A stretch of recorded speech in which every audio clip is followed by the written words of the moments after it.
എല്ലാ ദിവസവും സുബഹി നമസ്കാരം കഴിഞ്ഞ് 3 പ്രാവശ്യം ഇഖ്ലാസ്, 3 പ്രാവശ്യം ഫലഖ്, 3 പ്രാവശ്യം സൂറത്തുൻ നാസ്. നിങ്ങൾ ഇന്ന് മുതൽ, നിങ്ങൾ നാളെ മുതൽ നിങ്ങൾ ഇത് നടപ്പിൽ വരുത്തിക്കോളി, എഴുതി വെച്ചോ. അൽഹംദുലില്ലാ, ഞാനൊക്കെ 10-28 വർഷമായി പ്രസംഗിക്കാൻ തുടങ്ങുന്നു. ഇതൊക്കെ നമ്മൾ ഓതിയിട്ടൊക്കെയാണ് ഇങ്ങനെ അഡ്ജസ്റ്റ് ചെയ്ത് ഇങ്ങനെ പോകുന്നത്. അള്ളാഹുവിന്റെ റസൂൽ പഠിപ്പിച്ച ഈ ആയത്തുകളും ഹദീസുകളൊക്കെ ഓതിയിട്ടാണ്. സുബഹി നമസ്കാരം കഴിഞ്ഞ് ദിക്റുകളെല്ലാം ചൊല്ലി പൂർത്തിയാക്കി കണ്ണേറ് കമ്പേറ് സിഹർ ബാധിക്കാതിരിക്കാനുള്ള ഒരു വഴിയാണ് ആദ്യം സൂറത്തുൽ ഇഖ്ലാസ് ഓതണം, രണ്ടാമത് ഫലഖ് ഓതണം, മൂന്നാമത് നാസ് ഓതണം.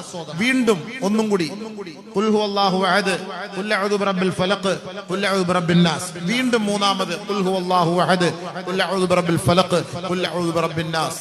കൈകളിൽ ഊതി ശരീരങ്ങൾ നിങ്ങൾ തടയും. സുബഹിക്കും മഗ്രിബിനും ഈ ലെവലിൽ ഓതണം.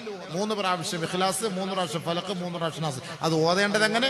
ഖുൽ ഹുവല്ലാഹു, ഖുൽ അഊദു ബിറബ്ബിൽ ഫലഖ്, ഖുൽ അഊദു ബിറബ്ബിൻ നാസ്. ഖുൽ ഹുവല്ലാഹു, ഖുൽ അഊദു ബിറബ്ബിൽ ഫലഖ്, ഖുൽ അഊദു ബിറബ്ബിൻ നാസ്. ഖുൽ ഹുവല്ലാഹു, ഖുൽ അഊദു ബിറബ്ബിൽ ഫലഖ്, ഖുൽ അഊദു ബിറബ്ബിൻ നാസ്. അങ്ങനെ ഓതണം. ബാക്കിയുള്ള വഖത്തുകളിലൊക്കെ ഓരോ പ്രാവശ്യം ഖുൽ ഹുവല്ലാഹു, ഖുൽ അഊദു ബിറബ്ബിൽ ഫലഖ്, ഖുൽ അഊദു ബിറബ്ബിൻ നാസ് ഓതണം. ധൈര്യമായിട്ട് ഓതിക്കോളി. അത് ഓദിക്കോ. അൽഹംദുലില്ലാ, അള്ളാഹുവിന്റെ ഫضل കൊണ്ട് ഈ സിഹറോ ഈ മാരണങ്ങളോ നമുക്ക് ബാധിക്കൂല.